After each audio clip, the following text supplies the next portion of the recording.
Slavery, one of the darkest chapters in human history.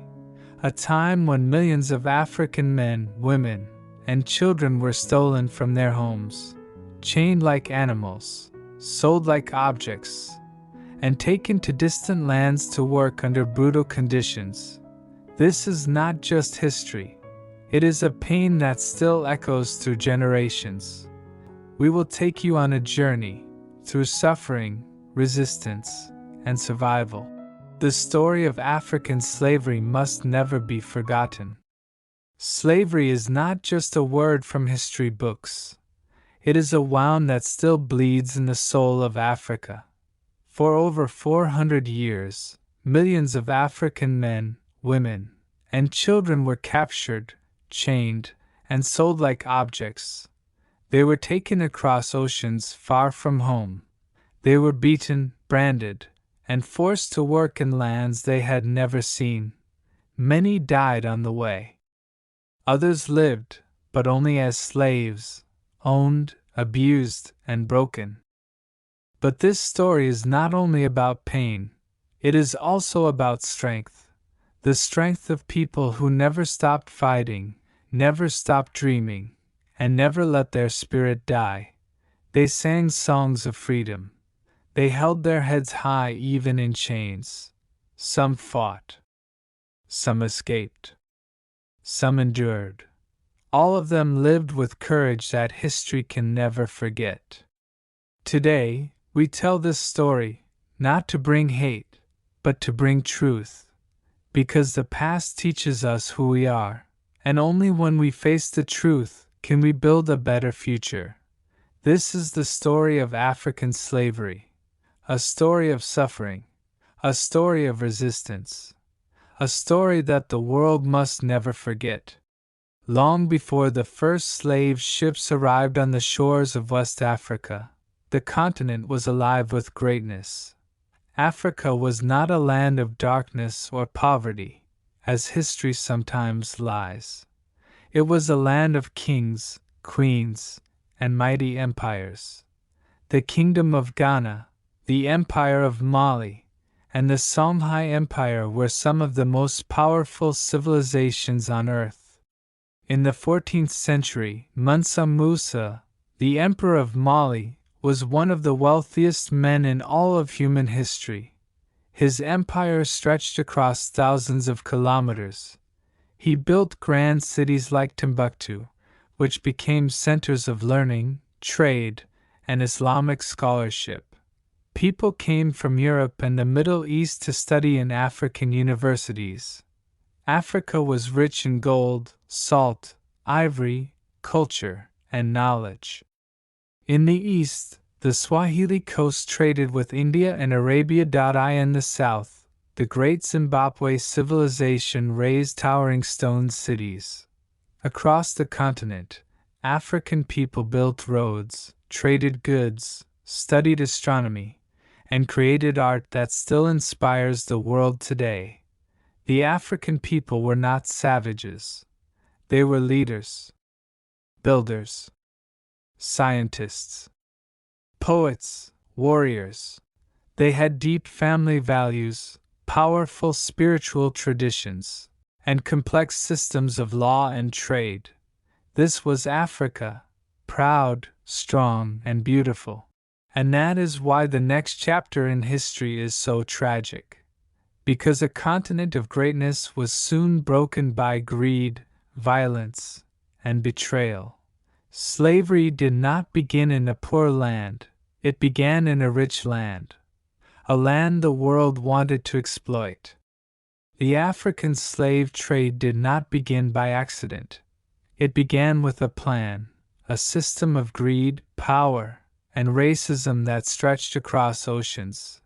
In the 15th century, European explorers, especially the Portuguese and later the Spanish, Dutch, French, and British, arrived on African shores not only to trade, but to take. At first, they came for gold, ivory, and spices. But soon they realized something else could make them richer than anything else: people. Human beings could be captured, chained, and sold. They could be forced to work endlessly in sugar plantations, cotton fields, tobacco farms, and mines in the Americas. The demand for cheap labor exploded. European powers began building forts along the West African coast. Local wars and rival tribes were sometimes used as tools. Some African rulers, driven by survival or greed, traded prisoners of war for European goods, guns, rum, and cloth. But many Africans resisted. They fought to protect their villages. Yet the trade grew bigger and more violent. The system became known as the transatlantic slave trade, a cruel triangle of commerce. Ships left Europe with goods. They came to Africa and exchanged those goods for humans. Then, those humans were taken across the Atlantic Ocean in a nightmare voyage to the Americas. From there, goods made by slave labor returned to Europe. The cycle repeated over and over again. Between the 16th and 19th centuries, more than 12 million Africans were stolen from their homeland. Millions more died before even reaching the ships. Their names were erased. Their stories were lost. Their bodies were turned into property. This was not trade. This was human theft on a scale the world had never seen. Imagine being dragged from your village in the middle of the night. You hear screams. You see flames. You're beaten, chained, and forced to walk for days, sometimes hundreds of kilometers, to the coast. And then you see it, a giant ship, waiting to swallow you. This was the Middle Passage, the second and most horrifying leg of the transatlantic slave trade. Africans were loaded onto slave ships like cargo, shackled in iron, packed tightly in rows below the deck, lying on their backs, with barely enough space to move or braid. Men, women, and children were squeezed together in darkness, often for 6 to 12 weeks across the ocean. There was no fresh air. The stench of vomit, sweat, blood, and death filled the ship. Many became sick. Some went mad. Others chose to jump into the sea and die, rather than live in chains. It is said that more than 2 million Africans died during the Middle Passage. Their bodies were thrown overboard, their names lost to the waves. And yet, the ships kept sailing. Ship owners got rich. Plantation owners in America got free labor. But Africa lost generations. The people who arrived in the Americas were no longer treated as human beings. They were sold in markets, inspected like animals. Families were separated. Children were taken from mothers, husbands from wives. The cruelty was not an accident. It was a system built on profit and racism. And still, through this unimaginable pain, the African spirit survived. It sang songs in the darkness. It remembered the land it came from. It dreamed of freedom. Life on the plantations was brutal beyond imagination. From sunrise to sunset, enslaved Africans were forced to work in cotton fields, sugar cane farms, tobacco plantations, and mines, with no pay, no rest, no rights. They were beaten for working too slow, whipped for speaking their native language, punished for teaching each other how to read. To the slave owners, these people were not human beings. They were tools, machines, property. Yet even in chains, Africans resisted. They sang songs in secret, hiding messages of hope and escape. They preserved their language, culture, and religion in quiet corners of the night. Some ran away and formed hidden communities called Maroon societies. Others led revolts, brave and dangerous, but most simply survived with incredible strength. Their resistance was not always loud, but it was powerful. From the Caribbean islands to the deep south of America, enslaved people rose up. They refused to remain silent. In Haiti, a group of slaves led by Toussaint Louverture started a revolution and won. They became the first black nation to defeat European colonizers and end slavery by force. In America, there were uprisings like Nat Turner's Rebellion, where slaves fought back against their masters. Though most rebellions were violently crushed, each one left a message: we are not slaves. We are people. Even those who didn't fight with weapons resisted in their own ways, by teaching their children secretly, by preserving their African identity, by surviving another day. Their spirit could not be broken. Even when their bodies were chained, their souls remained free. By the 1800s, the world began to change. More people in Europe and America began to speak out against slavery. They were called abolitionists, writers, politicians, and even former slaves who demanded freedom. Books were written. Protests were held. Brave voices like Frederick Douglass, a former slave turned writer and speaker, changed the minds of many.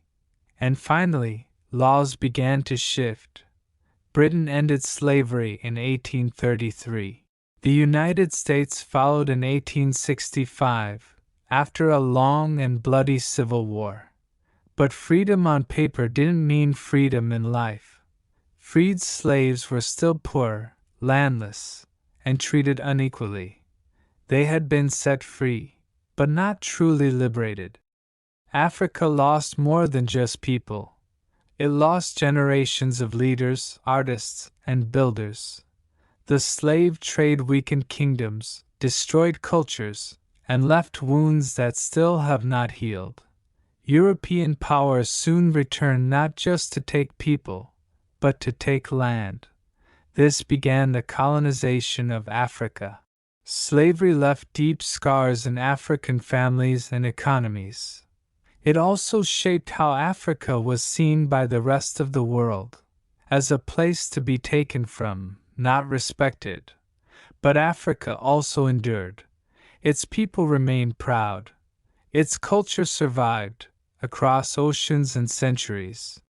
Even in bondage, Africans spread their culture wherever they went. African music, dance, language, religion, and food all mixed with local cultures in the Americas, Caribbean, and Europe. Jazz, blues, reggae, samba, gospel, all have African roots.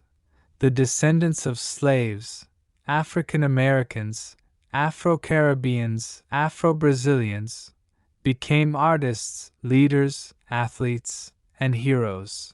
The African spirit could not be erased. From struggle came strength. From pain came pride. Slavery may have ended, but racism did not. Even today, people of African descent face injustice, discrimination, and inequality around the world.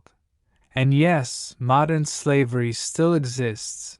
Human trafficking, forced labor, child soldiers. Millions are still trapped in systems of exploitation. The past is not gone.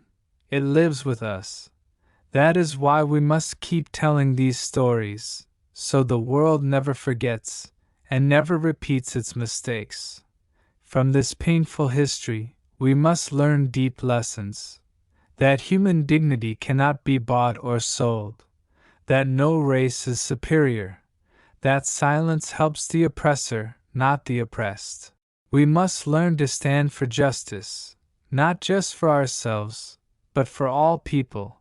And we must teach future generations that history is not just a story, it is a warning, a mirror, and a map.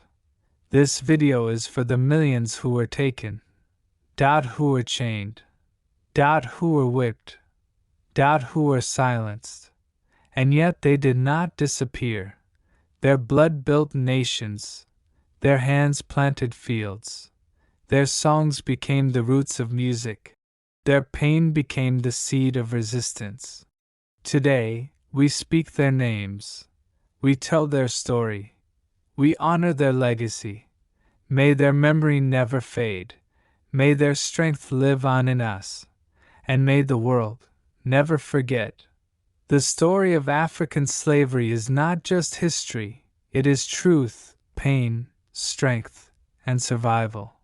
For centuries, millions were stolen, silenced, and stripped of their identity.